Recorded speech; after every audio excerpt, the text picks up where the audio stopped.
Salut à toutes et à tous, en espérant que tout roule pour vous. Aujourd'hui, une onde de choc a secoué l'économie française. Un vrai tremblement de terre économique. Et devinez quoi? Ce séisme a aussi ébranlé l'Algérie, même si, comme souvent, personne de ce côté-là n'a voulu en parler. Silence radio chez les médias algériens. Quant aux médias français, entre omission volontaire ou simple aveuglement, ils ont soigneusement évité d'en dévoiler la portée, ou n'ont tout simplement pas capté l'ampleur du truc. En Algérie, cette info-là, mieux vaut ne pas la mentionner. Ce n'est pas un oubli, c'est un silence calculé.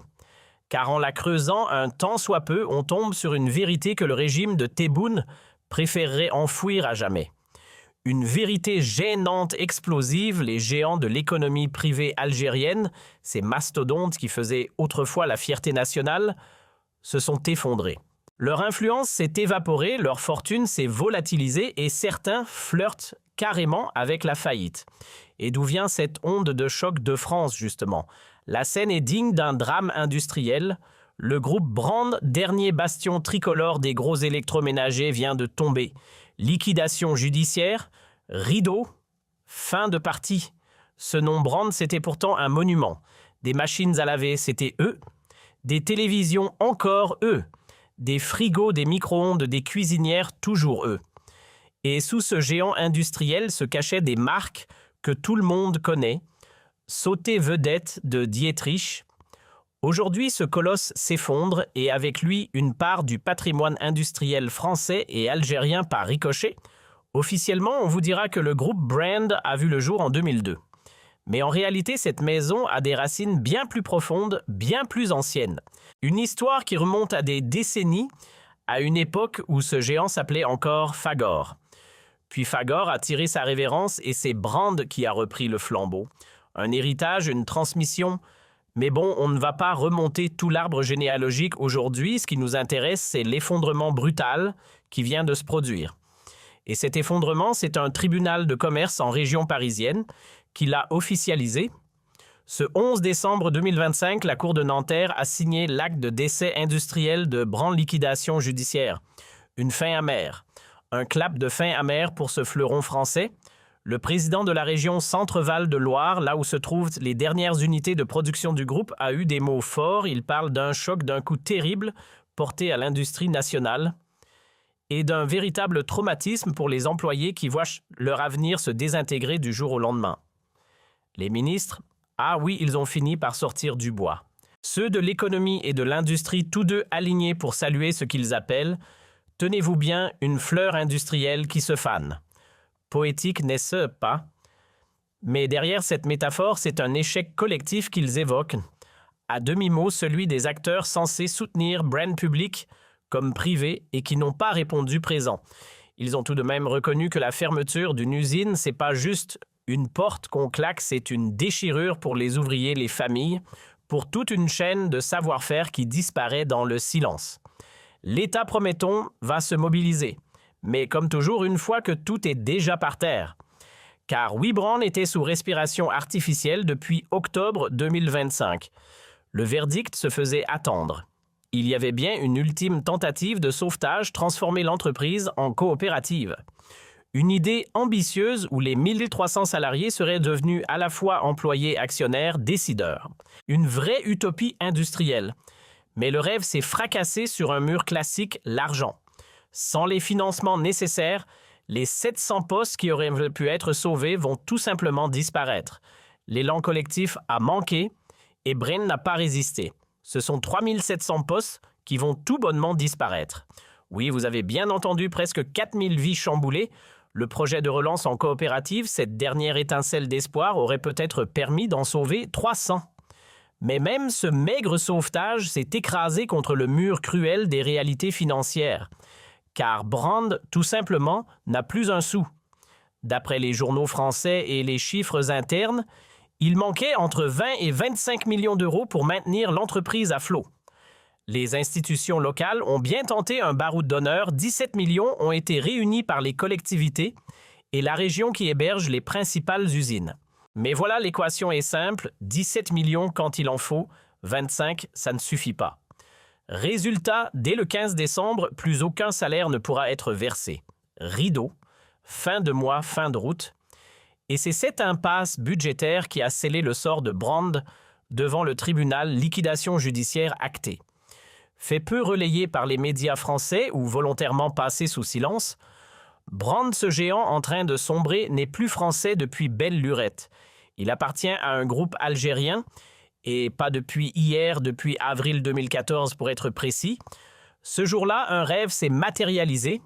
Le groupe Cévital Fleuron de l'économie privée algérienne a mis la main sur l'ensemble des activités françaises de Fagor-Brand, alors au bord du gouffre.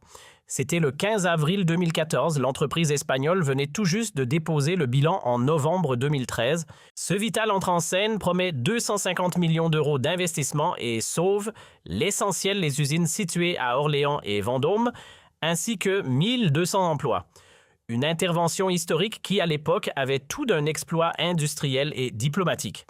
Car il faut le rappeler, Cévital, c'est le premier groupe privé d'Algérie depuis plus de 20 ans. Et cette reprise, elle avait tout d'un symbole, l'Algérie qui rachète une partie du patrimoine industriel français.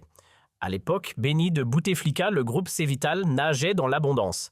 Le chiffre d'affaires, un véritable Everest économique, on parlait de plus de 4 milliards de dollars, parfois même au-delà des 5 milliards. Oui, vous avez bien entendu, Cévital flirtait avec les sommets. Et lors des premières années qui ont suivi l'acquisition de Brand, tout semblait rouler à peu près rond. Les premiers bilans, notamment ceux de 2014 et 2015, affichaient un demi-milliard d'euros de chiffre d'affaires. Et entre 2015 et 2020, c'était carrément l'âge d'or. Les usines tournaient à plein régime, les appareils électroménagers siglés Brand et ses marques associées inondaient les marchés étrangers de l'Europe au Moyen-Orient en passant par l'Afrique. Une belle époque où l'industrie algérienne pensait avoir trouvé la formule magique.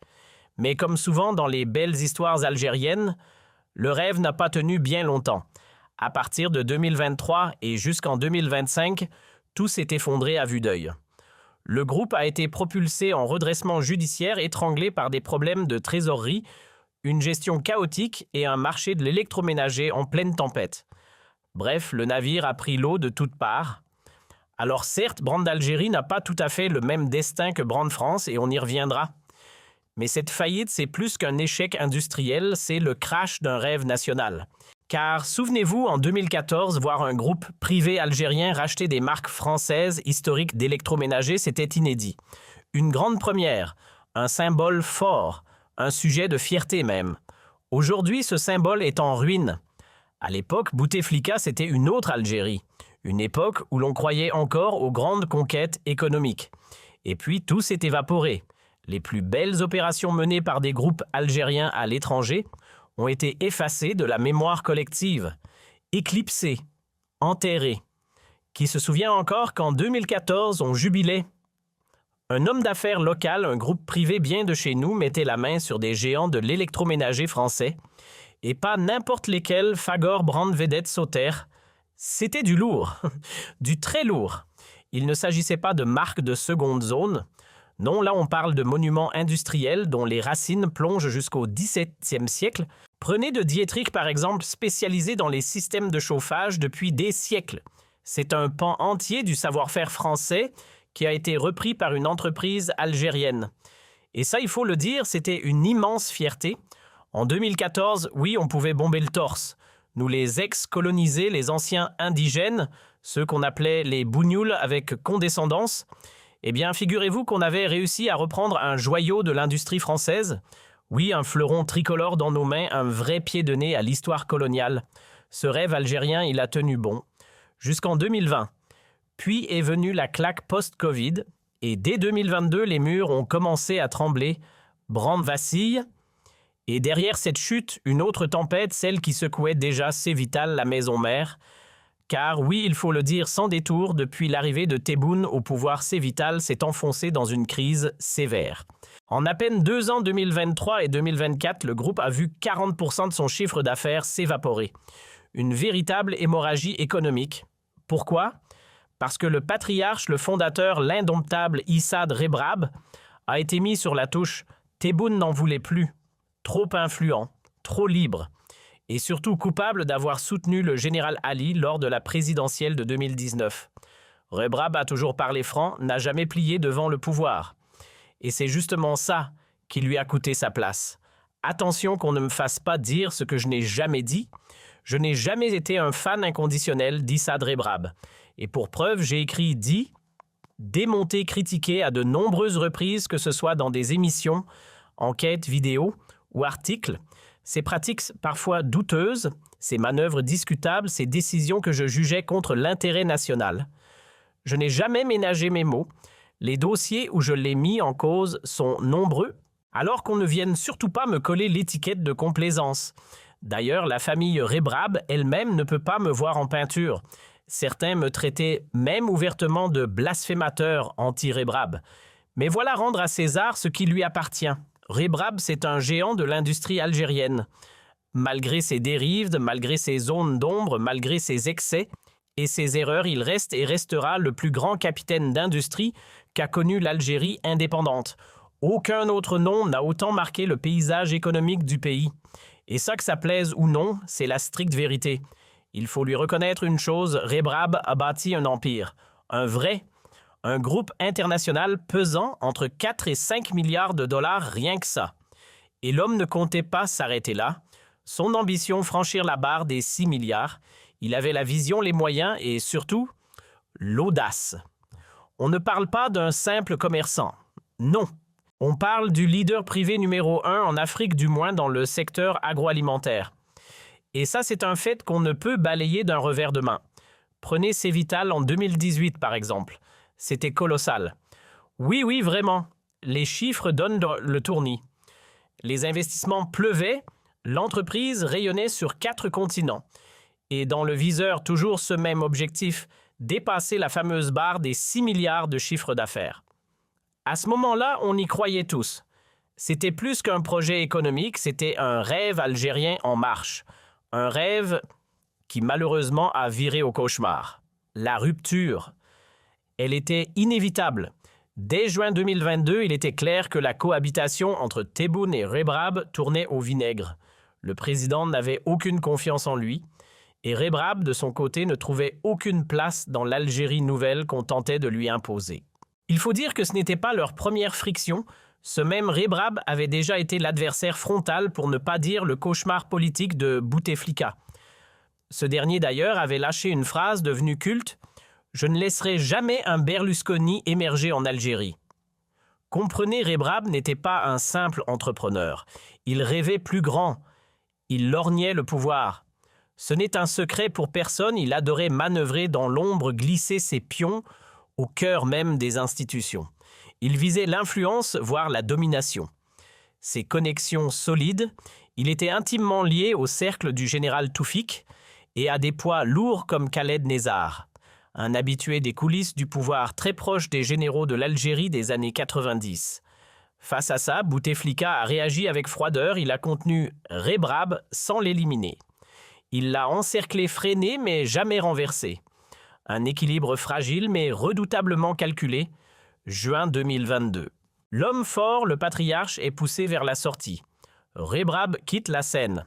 Contraint de céder les rênes de son empire à son fils Malik Rebrab, qui prend alors les commandes du groupe. Et comme si ça ne suffisait pas, le couperet tombe. L'année suivante, depuis mai 2023, Issa Rebrab est placé sous contrôle judiciaire. La sanction est lourde, interdiction formelle d'exercer la moindre fonction, que ce soit commerciale, administrative ou managériale. Rebrab, l'homme d'affaires, réduit au silence légal. Et pourtant, on parle ici de la plus grande fortune du Maghreb, du génie industriel de l'Algérie, de l'homme qui a fondé le premier mastodonte agroalimentaire privé du continent africain. Une légende vivante du business maghrébin. Et malgré tout ça, dans son propre pays, il n'a plus le droit de gérer son entreprise, même pas d'en signer un papier. Ironie cruelle du pouvoir. La montagne Rebrab domptée par décret. Toute l'année 2023, Rebrab a traîné ses chaînes. De février à mai, les coups ont plu. Et encore aujourd'hui, il reste assigné sous contrôle judiciaire.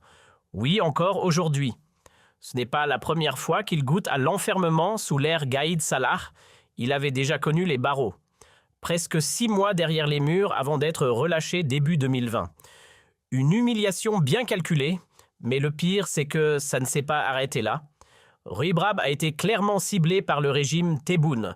Le pouvoir voulait s'en débarrasser. Pourquoi? Parce qu'il faisait peur. Parce qu'il pesait lourd. Trop lourd. Sur la scène internationale, il était redoutablement bien connecté. En France, il était dans les petits papiers de Macron. À Bruxelles, il serrait des mains. En Afrique, les chefs d'État l'appelaient par son prénom. Bref, un homme trop influent pour une Algérie dirigée par des hommes frileux. Tebboune avait un problème avec Ruy Brab, une sorte de complexe mal digéré, une angoisse silencieuse dès qu'on prononçait son nom. Il le redoutait, viscéralement. Et autour de lui, ses conseillers ont nourri cette peur, l'ont alimentée, jusqu'à ce que ça devienne une obsession. Il fallait neutraliser le milliardaire. Pourquoi? Parce qu'un homme aussi riche, aussi influent, aussi imprévisible, pouvait faire capoter un deuxième mandat, ou pire, se rapprocher de l'opposition, ou flirter avec les ennemis de l'intérieur du système. Alors ils ont tranché mise à l'écart total. Plus aucun accès, plus aucun levier. Et pour s'assurer qu'il reste bien hors jeu, on le jette en détention provisoire en avril 2019. Il ne retrouvera la liberté que le 1er janvier 2020. Presque 8 mois derrière les barreaux, une mise au placard bien organisée. Et ce qui rend tout cela encore plus frappant, c'est que, sous Bouteflika, malgré toutes les tensions, jamais on n'avait osé le toucher. Pas une enquête, pas une convocation, pas même un cheveu déplacé. Sous Tebboune, c'est simple, l'empire Ruy Brab s'est effondré à moitié. En à peine 2 ans, sa fortune a fondu comme neige au soleil, perdant plus de 50% de sa valeur. Exit le prestigieux classement Forbes, où il figurait parmi les hommes les plus riches du continent africain. Jusqu'en 2021, il pesait encore plus de 5 milliards de dollars. Et puis tout s'est enchaîné, évincé de ses vitales traînées dans la boue, étranglé par les blocages. Et pour couronner le tout, il a dû mettre fin à Liberté, son journal. Avril 2022, clap de fin. Le symbole de la presse libre est enterré, forcé, pas choisi. On ne va pas tourner autour du pot. Ruy Brab a été décapité politiquement. Et avec lui, Cévital a perdu sa colonne vertébrale. En 2 ans, le groupe a vu son chiffre d'affaires s'effondrer de 40%. Un naufrage total. Voilà pourquoi aujourd'hui, Cévital n'a plus les moyens de se battre, ni à l'intérieur du pays, ni à l'international. Le système a brisé l'homme. Et en brisant l'homme, il a saigné son empire. Ruy Brab, une fois écarté, tout s'est grippé. Les transferts de devises vers l'étranger bloqués, les connexions logistiques avec les usines Brand en France coupées. Il devenait impossible d'importer les produits fabriqués là-bas pour les vendre en Algérie. Résultat, Brand, France se retrouve orphelin de son soutien algérien. Le groupe Cévital, étranglé de toutes parts, ne pouvait plus suivre. L'entreprise mère n'était plus en état de soutenir sa filiale. Et pourquoi? Parce que son fondateur, son cerveau, son moteur a été politiquement décapité. Un système qui tue son capitaine finit toujours par laisser couler le navire. Cela dit, en Algérie, la marque Brand existe encore. Oui, elle respire toujours du moins, en apparence. Sur le papier, la faillite de Brand en France ne devrait rien changer en Algérie. Du moins, tant que Cévital garde les droits sur la marque, tout semble pouvoir continuer normalement. C'est ce que dit la version officielle, en théorie. Parce qu'en réalité, Brand Algérie repose sur un pilier industriel bien précis, situé dans la région de Sétif, plus exactement dans la commune de Sama. C'est là que Cévital a implanté une grosse unité de production, un investissement massif qui a permis à la marque de tenir debout localement. Ce site, on le connaît sous le nom de Sama Home Appliance. Avant, il servait à assembler des produits pour Samsung. D'ailleurs, à une époque, Cévital rêvait d'un partenariat stratégique avec le géant coréen. Un rêve qui a tourné court puisque les autorités algériennes elles-mêmes ont mis leur veto poussant Samsung à prendre ses distances. Résultat, Brand s'est retrouvé seul, abandonné avec une usine pleine, mais un avenir flou. À Sétif, on ne parle pas d'un petit atelier artisanal. Non. Là-bas, une usine ultra-moderne montée par Cévital est devenue en quelques années un véritable monstre industriel. En 2016, elle ne comptait que 1500 employés. Aujourd'hui, plus de 4000 salariés font tourner cette machine à plein régime, avec une cadence impressionnante jusqu'à 8 millions d'unités produites par an. Et le plus étonnant, 90% de cette production file directement à l'export. Tout a démarré le 23 mai 2016, jour de l'inauguration officielle du site. À l'origine, on y fabriquait essentiellement des machines à laver des frigos, des climatiseurs, des cuisinières et des téléviseurs. Du classique électroménager, mais en grande quantité. L'investissement 200 millions d'euros injecté par Cevitel. Rien que ça. Et l'usine n'a pas ralenti. Au contraire. Aujourd'hui, elle représente à elle seule près de 60% des exportations mondiales de la marque Brand.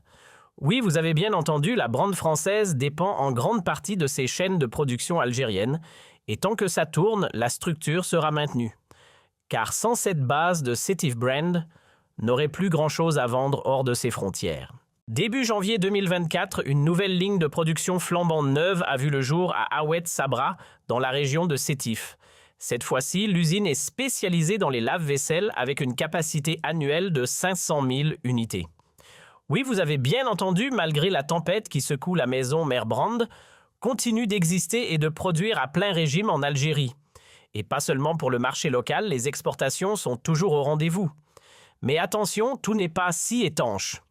Même si la branche algérienne de Brand semble fonctionner de façon relativement autonome, elle n'évolue pas dans un vide. L'image d'une marque internationale, surtout quand elle traverse une liquidation judiciaire à l'étranger, laisse des traces. Et pas des moindres. Car soyons clairs, Cevital comptait sur ses usines françaises. Elles étaient essentielles pour accéder au marché européen, mais aussi pour l'approvisionnement en matières premières, en pièces détachées, en technologies spécifiques. La France n'était pas qu'un point de départ, c'était un maillon stratégique. Et aujourd'hui, ce lien est fragilisé. Ce qui signifie qu'en Algérie, aussi tôt ou tard, les conséquences risquent de se faire sentir. Aujourd'hui, l'avenir des usines Brand en France oscille entre deux scénarios. Soit elles seront partiellement reprises par les salariés, soit elles seront démantelées, supprimant au passage une grande partie des emplois. Une chose est sûre, l'activité industrielle va tourner au ralenti. Le rideau ne tombera pas demain matin, mais la lumière commence à vaciller. Et pour Cevital, c'est un vrai casse-tête. Car sans le soutien de la maison mère française, il devient bien plus difficile de gérer les flux de matières premières. L'exploitation des brevets, le suivi de la qualité et même la cohérence de l'image de marque. Il ne faut pas se raconter d'histoires, les machines à laver, téléviseurs, réfrigérateurs estampillés. Brand en Algérie ne sont pas intégralement conçus localement. Une grande partie des pièces, des technologies, voire du design, vient d'ailleurs. Donc oui, même si les usines tournent encore à Sétif, la fin de Brand France aura inévitablement des répercussions. À ce stade, il est encore trop tôt pour mesurer pleinement les dégâts. Mais une chose est déjà certaine en termes d'image, c'est un véritable désastre pour Cevital, une claque monumentale. La belle histoire de l'aventure industrielle en terre française s'achève sur un goût amer, celui de l'échec retentissant. Et cet effondrement n'est pas tombé du ciel. Il porte la signature d'une gestion bancale orchestrée par les héritiers Rebrab eux-mêmes. Ces mêmes enfants qui, au lieu de protéger le legs paternel, ont préféré pactiser avec le pouvoir en place, allant jusqu'à poignarder leur propre père dans le dos. On l'a documenté, décortiqué, exposé ici même sur cette chaîne. Il suffit de revoir nos épisodes précédents. Oui, Issad Rebrab n'a pas seulement été victime d'un régime hostile, il a aussi été trahi par ceux qui portaient son nom. Et puis, il y a eu Omar Rebrab, le seul qui ait osé rester fidèle à son père. Et pour ça, il a payé. Souvenez-vous, dans notre émission du 28 juillet 2023, du coupable à la victime, la descente aux enfers d'Issad Rebrab, on vous avait déjà tout raconté. La vraie tragédie. Ce n'est pas l'État, ce ne sont pas les juges, ce sont ses propres enfants. Car lorsqu'Issad a refait sa vie avec une nouvelle épouse, c'est là que tout a basculé. Malik, son fils, a choisi son camp, celui du pouvoir. Il s'est aligné sur Tebboune, s'est fondu dans l'appareil sacrifiant son propre père sur l'autel de la fortune. Une trahison familiale au nom de l'ambition, et la suite, on la connaît. Ce sont les décisions hasardeuses, les choix opaques et les luttes internes au sein de Cevital qui ont plongé le géant dans la tourmente. L'année noire 2022-2023 a brisé l'équilibre déjà fragile du groupe. Aujourd'hui, c'est le nom Brand qui tombe dernier domino d'un effondrement programmé. C'est une claque monumentale pour l'Algérie. car non miser uniquement sur l'usine de Sétif pour garder un pied sur le marché européen, c'est croire qu'un canot peut remplacer un paquebot. L'équation devient ingérable. Les appareils siglés Brand et montés à Sétif ne jouent clairement pas dans la même cour que ceux destinés à l'Europe. Les certifications, l'exigence. Le niveau de finition. Ça coince. Le savoir-faire local n'a jamais eu les moyens techniques de rivaliser avec celui de la maison mère française. On ne peut pas rêver de faire de Brand Algérie le clone parfait de Brand France, et avec un État qui serre la vis sur les importations, limite l'arrivée de composants essentiels, restreint l'accès aux matières premières. Le résultat est inévitable, l'impact sera lourd, très lourd. Un véritable frein au développement. Imaginez que les usines de Sétif puissent tourner à plein régime pour combler le vide laissé par les fermetures en France. C'est comme vouloir réparer un barrage fissuré avec du scotch. Rappelons-le, la production française assurait 40% du chiffre d'affaires global de la marque. Les chaînes de Cévital à Sétif, elles couvraient les 60% restants. En perdant la partie française, c'est quasiment la moitié de la force commerciale qui s'évapore. Un coup dur, une perte sèche, un déséquilibre brutal dans la machine. Là, ce n'est pas un simple trou dans les caisses, c'est un séisme à l'échelle stratégique. Et ce qui rend la chose encore plus amère, c'est de voir un investissement algérien de cette ampleur échouer aussi lamentablement. Quel gâchis! Ce n'était pas juste une affaire de chiffres ou de parts de marché, c'était bien plus qu'un simple deal économique. C'était un geste fort, presque un acte symbolique, voire un mastodonte industriel algérien, poser son empreinte en plein territoire français en s'emparant de marques emblématiques du patrimoine électroménager hexagonal. Ce moment-là, c'était comme une douce revanche sur le passé, un clin d'œil à l'histoire. Un exemple presque parfait de ce que pourrait être une collaboration économique sérieuse, sans rancune entre l'Algérie et son ancienne puissance coloniale. Un vrai modèle de partenariat lucide et mutuellement bénéfique. Mais au final, on se retrouve face à une débâcle retentissante, une claque, une immense désillusion. Et derrière cette chute brutale, le chaos interne, les coups, portés de l'intérieur, les secousses infligées par le pouvoir au groupe Cévital, et surtout la mise à l'écart du patriarche, celui qui en était l'âme.